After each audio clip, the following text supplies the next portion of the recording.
Broadway's my beat. From Times Square to Columbus Circle. The gaudiest, the most violent, the lonesomest mile in the world.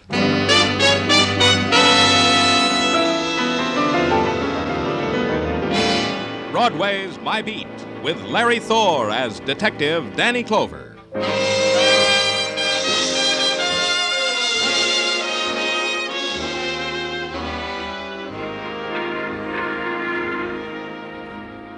Broadway, where darkness drains through the scarlet of neon before it's called night, and the crowd gathers, the people of twilight till dawn, the crowd that coils upon itself, then lashes out into the furious streets. You move with it, afraid to look back over your shoulder because the sound drifting by you. Was it a laugh or a cry? There's nothing in between. It's Broadway, my beat. The message was handed to me at my desk at headquarters, and the message was specific. The courtyard of the Marbury Apartments in Greenwich Village. And the message had a code number to make the matter more easily classified. Murder, translated into 2 digits. It was my department, so I went there.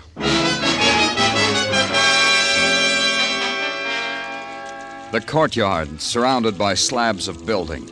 Nothing except the cascade of a fountain tossing the filtered yellow lights from apartment windows. That and a girl lying there, her fingers trailing in the water.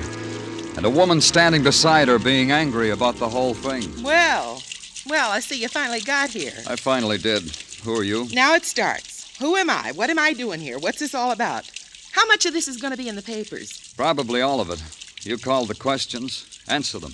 Viola Walker, owner-manager of the Marbury Apartments. Look it up. Age, none of your business. And the girl lying there is a tenant, Hope Anderson. She's dead. Now, what about the newspapers? That bothers you? Why? Look, listen to me. I've got an apartment house here, respectable, for girls only. Sure, they can have men callers at certain hours. Who am I to warp young women by no men callers? But respectable. Understand that, mister. The newspapers... The girl. Hope Anderson. I told you that. She's dead. I told you that, too. Yeah, you did, and I believed you. Now try me on how come you're here. This way. I was on the balcony of my apartment, that one up there. I was sniffing the moonlight. I looked down on the fountain because it goes with the moonlight. Hope Anderson lying there didn't go with anything at all. Go on. I came down, saw what happened. Then I posted a notice on the bulletin board, no one allowed in the courtyard tonight. Then I called headquarters. Look, mister, don't you want to look at that? The gun lying there? I saw it. How come you didn't see it? Yeah. Equipped with a silencer. More about the girl, Miss Walker. How do I know? She roomed in apartment 6 with, let me see, Jackie Logan. And Jackie Logan, tell me about her. Sure. She roomed in apartment 6 with Hope Anderson. And she's been out all night. Now listen to me. If the newspapers get this, it'll give my apartment house a bad reputation. Death by violence creates its own after patterns of behavior. For some, the pattern is desolation, the paths of shock, then anguish, then emptiness. For Viola Walker, it was none of these. An animal had crawled into her backyard and died. For her, it was simply a matter of removal. But a policeman has no choice. For him, the pattern is known, laid out, to be followed. So I followed it. The body of a girl who was once Hope Anderson was taken away. The gun that had killed her was turned over to the experts of death, the men in technical. And the policeman went back to the Marbury Apartments to talk to the good friend of a dead girl. Yeah, Mr. Clover, I was Hope's friend. Girls like Hope and me, we don't have a friend in the world, so we nail onto each other. That makes it bearable. And now that Hope's dead, how will it be, Jackie? Unbearable. For a while. Maybe for a long time. Want me to brew you some instant coffee under the hot water faucet? Sometimes it comes out good. Thanks, I'd like some. You'll have it in an instant. What I always say is what I always like about this town is you can always get hot water. This can get to be something desired, something hoped for. Here you are, Mr. Clover. Thanks. Oh, that's good. I missed mine this morning. Yeah, me too. Tell me about Hope, Jackie. Hope was a girl like me, only more attractive, more sought after, as the saying goes. And she did have other friends. Well, yeah. All right, let's start with them. I'd say there were 2. That's right. 2. And they were? Like in a novel, Mr. Clover. An older man and a young man. The young man with a fire inside him that could burn him up, the older man with a fire that was dying out. Rivals for the favors of Hope Anderson. I phrase it this way because I read novels in my leisure time. They're so lifelike. And their names? Care for another cup of instant coffee? Only their names, Jackie. There's something else you should know about Hope. And me, Mr. Clover. We never discuss names. Manners, education, how they treat little animals, bank accounts, but never names. Sure you don't want any more coffee? No. But do something else for me, Jackie. Keep thinking about the names.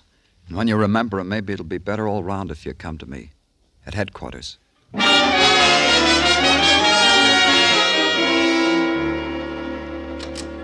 Danny?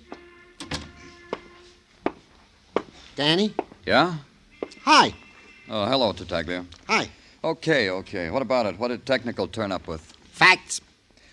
You'll tell me, huh? Technical report to wit. The gun found at the scene at the fountain was a Luger of the type much sought after as souvenirs from the last and costliest war. It had been recently cleaned and had been fired only once. And you know what? Do it gently, Tartaglia. What? It was only fired only once because there had been only one bullet in the clip. Said bullet was found post-mortemly to be the one that killed Hope Anderson. Now comes the good part. I'm clutching onto the desk. There were fingerprints on the gun. Fingerprints that can be and were identified. Last night we sent the prints and code to Washington. This morning they came back with a name and address. And it's who? Alan Harper, late of the U.S. Naval, where he served well and honorable. Address 8950 Madison Avenue. How did I do, Mon Lieutenant? Dandy, Tartaglia. Just Jim Dandy.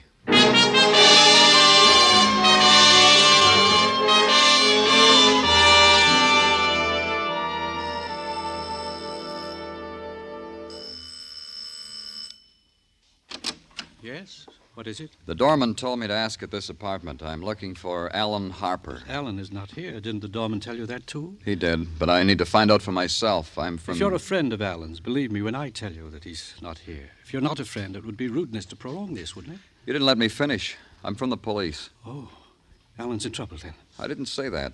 Let's talk inside, shall we, Mr... Philip Warren. I'm Alan's stepfather. Inside, Mr. Warren? Oh, yes. Yes, of course. Alan's mother is my wife. Perhaps if you told me what you want with Alan... You could make it easier for her? Exactly. Why do you think you need to do that, Mr. Warren? What frightens you about my wanting Alan Harper? Why, only that when a policeman comes to one's door, one assumes there has been violence in some greater or lesser degree. Violence? Did I hear violence, Philip? Oh. This gentleman is from the police, Vera. Mr. Danny Clover. Mr. Danny Clover, my wife, Mrs. Vera Warren. The police? It's about Alan, Vera. Mr. Clover came to the door and said he was looking for Alan. I tried to find out why, because I wanted to spare you. Spare me from what, Philip? I'm sure Alan never in his life did anything his mother could be ashamed of. What do you want with Alan, Mr. Clover? Is he here, Mrs. Warren? No. You may look for yourself if you find it compulsory not to believe me. Where is he? I don't know. That can't surprise you, Mr. Clover. Alan is a man. Vera. Let Mr. Clover speak himself, Philip. He hasn't finished. You were saying, Mr. Clover? I was saying, where would Alan hide if he were wanted for murder? You see, I knew. I felt it. I felt it was something that... What could you have felt about Alan, Philip? Alan is my son. I only meant... Nothing, Vera. Nothing. You said murder, Mr. Clover. Whose murder? Hope Anderson's. Oh, yes, I read about it in the papers.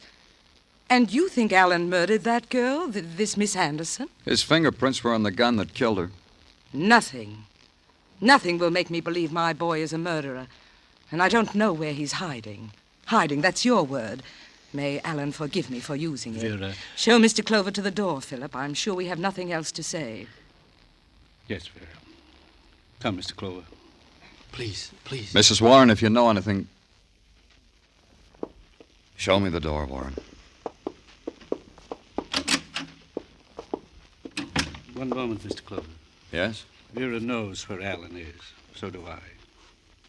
Why are you telling me, Mr. Warren? Because I believe it will go better with Alan if you find him. The life of a fugitive is not a savory one, Mr. Clover. The boy should have given himself up. The boy must have been... Where is he? He has a cabin on the beach at Montauk. He called Vera and told her he was there. Vera told me, and I'm... Where in Montauk? It's rather remote, hard to find. I have it. I'll draw you a map.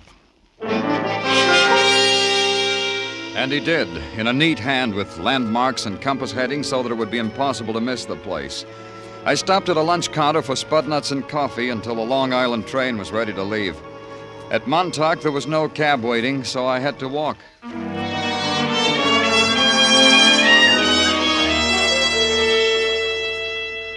The beach was narrow and pebbled, hugging the slow curve of the ocean.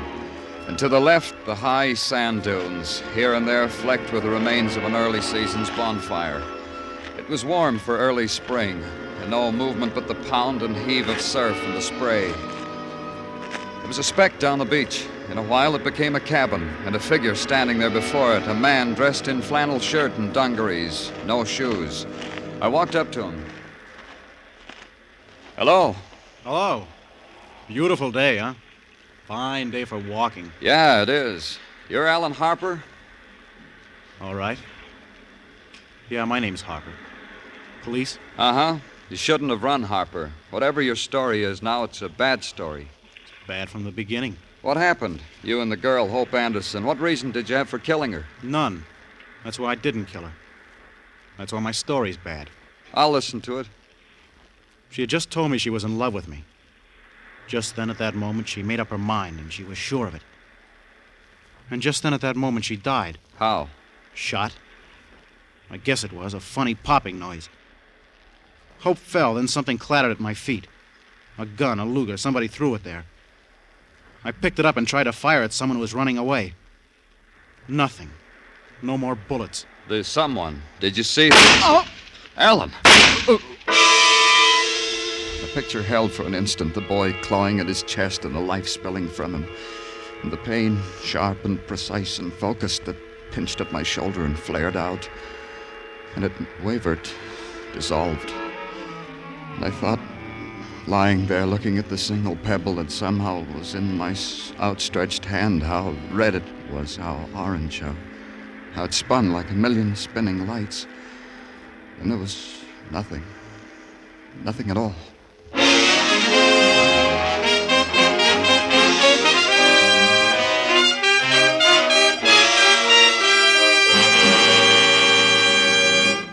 You are listening to Broadway's My Beat, written by Morton Fine and David Friedkin, and starring Larry Thor as Detective Danny Clover. The cream of the fun and songs on Arthur Godfrey's daytime shows are now brought to you in a half-hour special Godfrey Digest every Saturday night on CBS. So if a date with the dentist, the hairdresser, with a traffic ticket in court kept you from hearing one of the daytime shows this week, or if you want a fast half hour of Godfrey humor and songs by Jeanette Davis, Bill Lawrence, and the Mariners, listen in every Saturday night to the Godfrey Digest on most of these same CBS stations.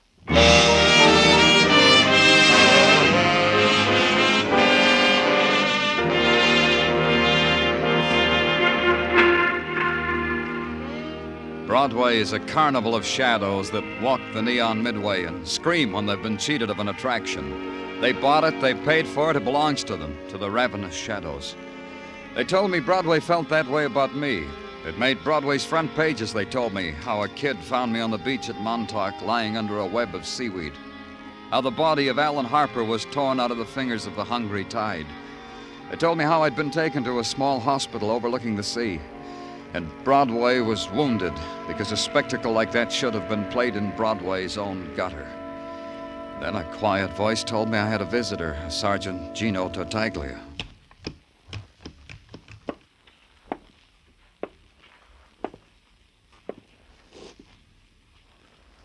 Danny? Danny, speak to me. Good morning, Sergeant Tartaglia. Good morning, Lieutenant Clover. I hope you are in the mood for a visitor from the beyond. From the beyond? Yeah, from all the way beyond Manhattan.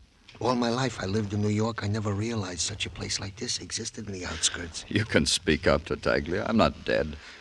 Danny, how can I tell you how glad I am to hear that from your own lips? I've been visiting here for 2 days now. This is the first time they let me see you. There ought to be a law. What do you got in the package, Tartaglia? Oh, a get-well confection from Mrs. Tartaglia. Last night she went to the Mixmaster and beat up an old Italian recipe that makes people get well. Here, Danny, it's for you. Thank Mrs. Tartaglia for me. Wilco. You feel up to official business, Danny, in the physical wreck you are in? I'm up to it. The question is, are you? Oh, sure, Danny, sure. I'm in the pink. Well, let's get down to official business. You need not think, Danny, that we have been lax at the department during your regrettable absence. We have been on the ball. Congratulations. Thank you. We have found, for example, that the footprints leading to the dune from which your assailant shot at you and the deceased Alan Harper, said footprints have been obliterated beyond recognition by the sands of time. That's a big ball. What else? The bullets extracted from you and the said deceased Mr. Harper have no similarity to any bullets, living or dead, that have been used in the commission of any previous murders or attacks. Jolly. Anything else? No, nothing, Danny, except that the funeral of the deceased Mr. Harper is taking place this afternoon at 2 o'clock in the Orwell Cemetery. Oh? Go tell the nurse I want my clothes, Tartaglia. Danny, you got it in your mind to leave here? You can't do that. You are pale and wan and weak. Get my clothes, Tartaglia. I have to go to a funeral. Outside of Montauk, it began to rain, a misty drizzle that seemed suspended, melting the houses and movement and sky into a sodden blur. And it held. Later, when we'd gotten back into the city and Tartaglia let me off at Orwell Cemetery, the rain seemed to have let up some, but it was still there. The wet, the chill, the grayness. At the gate, a man answered my question by pointing to a small group of people gathered about a mound of newly turned earth. I waited. Then, when they moved away, when there was only one figure standing there, a woman, then I walked up to her. A woman with eyes closed against the shape of her son's final identity with the world. Mrs. Warren. Mrs. Warren, I didn't have a chance to tell you how sorry I am. I'm Danny Clover, Mrs. Warren. We've met. I was at your home. Yes. Yes, I know you, Mr. Clover. You want to talk to me, don't you? There's no hurry. Consider it this way, Mr. Clover. Grief isn't a simple thing. It's made up of so much. The lost times and memories. So many. Later. And there's this, all mixed up with it. The only thing in my heart that I know the words for. Find out who killed my son. We'll do that. We'll do that, Mrs. Warren. You see, when he came home, when Alan came home from the Navy, he found Philip there. Philip, my husband. I had married again. I didn't tell Alan. That's why Alan moved up to that cabin in Montauk? I tried to get Alan to like Philip. Philip understood. Did everything to make... Well, it was difficult. And Alan's friends, this is the thing we have to know. Somewhere, someplace, your son touched another person, and because of he was killed. I don't know. After Alan met Philip, it seemed he didn't trust me. His friends were his secrets. How about Hope Anderson? She was his friend. Your son told me that. His good friend, Mrs. Warren. He was with her when she died. I don't know. I didn't know her. Listen to me. It could have happened like this. Whoever shot Hope Anderson had meant to shoot Alan. Whoever that was missed the first time. Killed Hope instead. Maybe. We'd better go now, Mrs. Warren. It's starting to rain harder. You go. I'll be all right. Somehow the rain... Well, it doesn't matter. I'll be all right, Mr. Clover.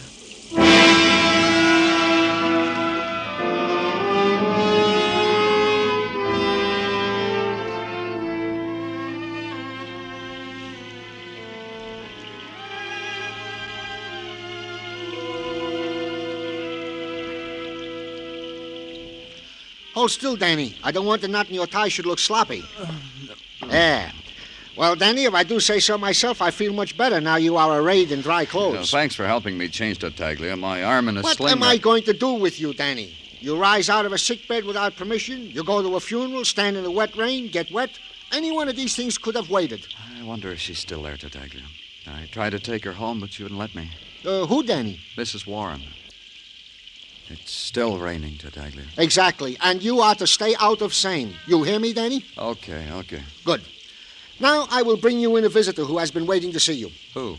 A dame, a lady. by the name Viola Walker. Why didn't you tell me she was here? I thought it was more imperative you should get in the dry... Okay, I said I'd bring her in. You, go right in. It's positively outrageous the way a citizen is treated around here. How long do you think you can keep a citizen waiting? After all, you're only a public servant. You could write a letter to a newspaper, Miss Walker. You see? You see how you treat us? The innocent victims of injustice, the downtrodden. I bleed for you, Miss Walker. Who could have done you an injustice? Give it a name. Jackie Logan. That's the name. That's the thing that did it to me. Jackie, what did she do? When you were at the Marbury Apartments, the apartments I preside over, I told you they were nothing if not respectable. Remember that? I remember. I remember a girl was murdered there, too. Hope Anderson, wasn't it? I'm like a mother to those girls. They have no secrets from me. I keep none from them. You're hurt because Jackie kept a secret from you? She's no good, that one. She's rotten and ungrateful. She knows more about Hope's murder than you'll ever find out.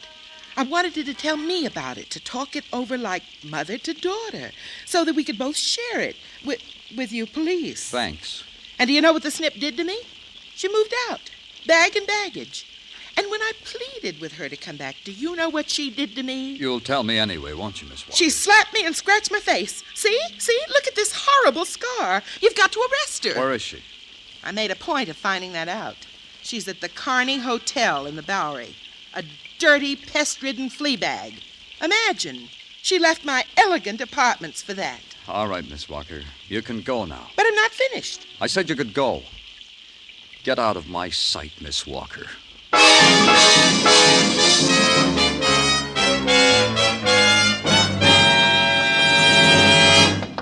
Jackie Logan. Open up. It's Danny Clover.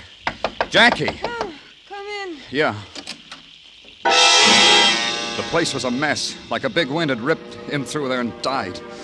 Like that, and as if somebody had tried desperately hard to destroy everything he could lift or turn over.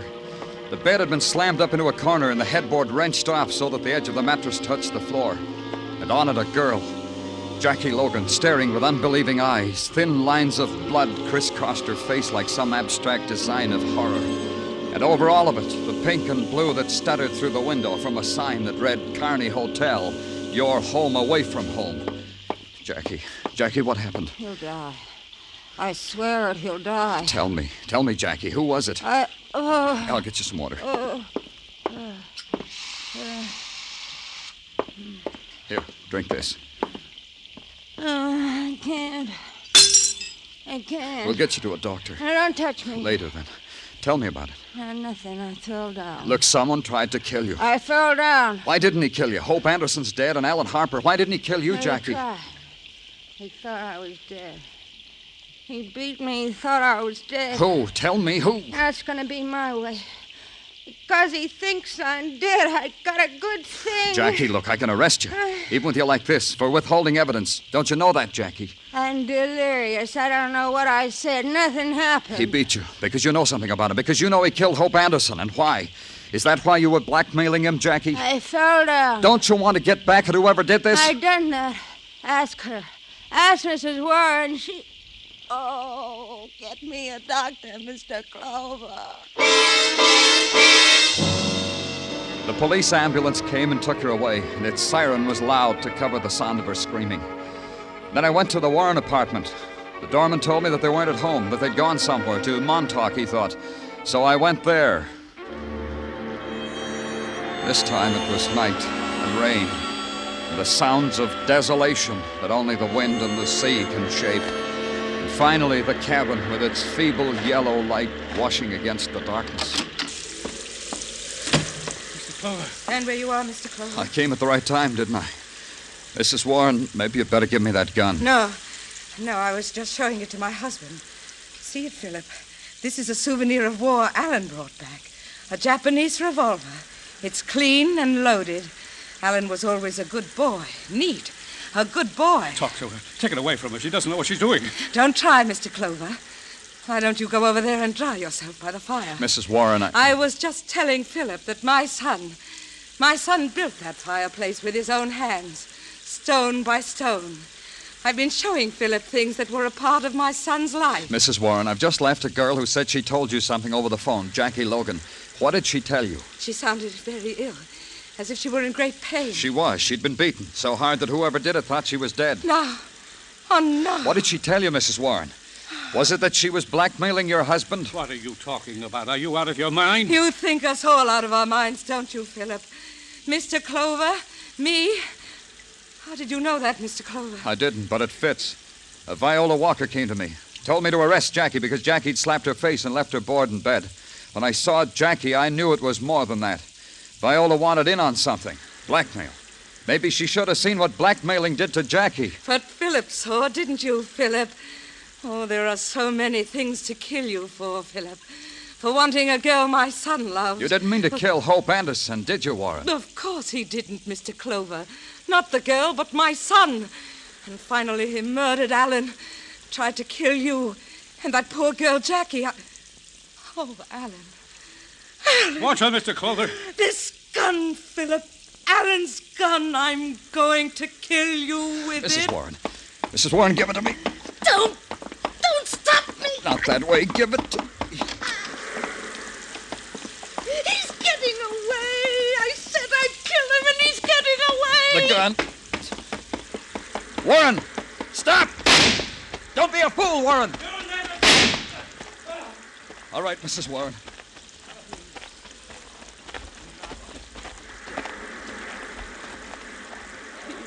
He's not dead. It's only a leg wound. Mr. Clover. Uh-huh. Mr. Clover, you should have let me kill him.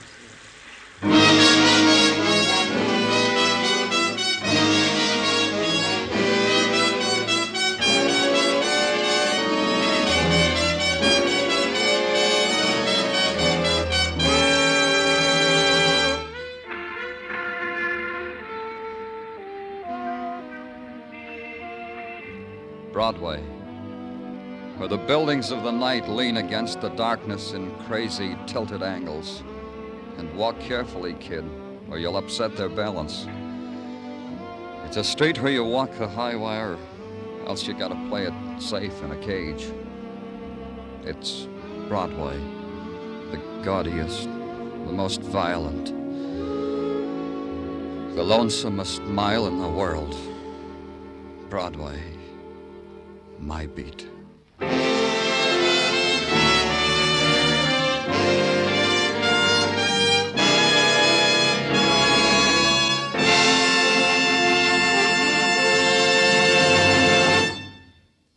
Broadway's My Beat stars Larry Thor as Detective Danny Clover, with Charles Calvert as Tartaglia.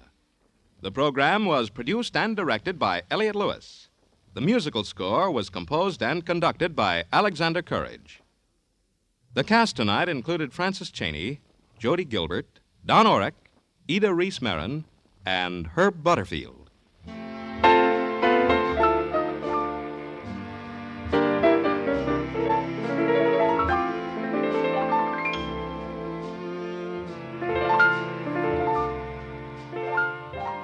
No one has ever devised a satisfactory get-rich-quick plan. But your government has a plan whereby you can save money automatically and get a good return on your savings. It's the payroll savings plan for the purchase of United States savings bonds.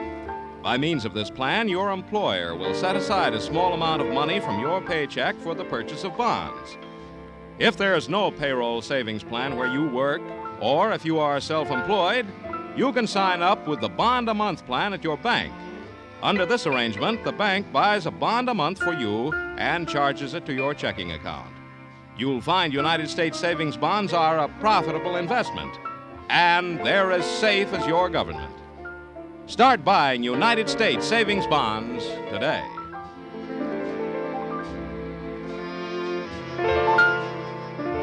Joe Walters speaking. This is CBS, where you dance to the music of Vaughn Monroe Saturday nights. The Columbia Broadcasting System.